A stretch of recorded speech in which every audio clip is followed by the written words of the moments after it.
Marcos para sa 2026 UA ay nasa 250 billion pesos at inaprobahan ng BICAM yung 243 billion pesos na UA.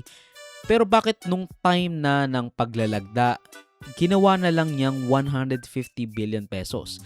Eh di ba ikaw nga yung humingi ng 250 billion pesos tapos babawasan mo ng 100 billion pesos? I'm beginning to think na, humingi lang si Marcos. Marcos is just asking Congress for a bunch of UA.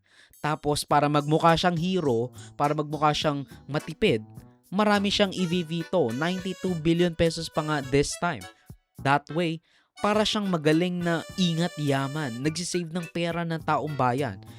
Eh ikaw yung nanghingi ng 250 billion pesos. Binabaan lang ng konti ng 243 billion pesos. Tapos babawasan mo, gawin mong 150 billion pesos.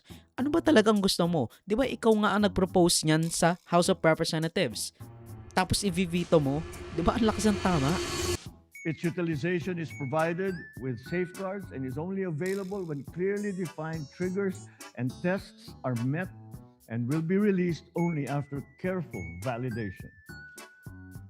My administration will enforce these safeguards without exception to serve the public interest and to advance our national development goals. We will make releases charged from the UA transparent, providing the necessary details on the funding source and the corresponding purpose.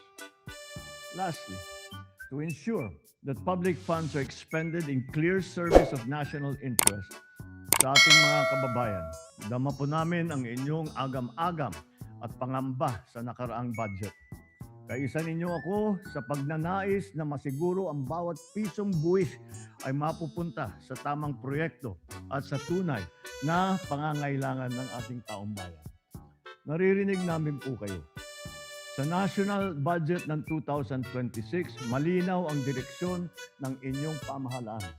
Magiging mas masinop, mas maingat, mas responsable kami sa paggastos ng pondo ng bayan.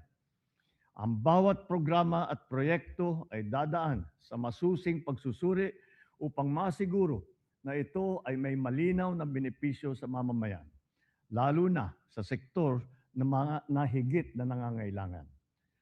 Now, andito na naman kasi tayo sa katanungan na matagal nang tinatanong noong sinaunang taon pa.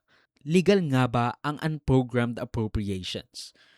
Well, ayon sa mga leader ng Kongreso tulad ni Tito Soto, Actually, unprogrammed appropriations are constitutionally valid.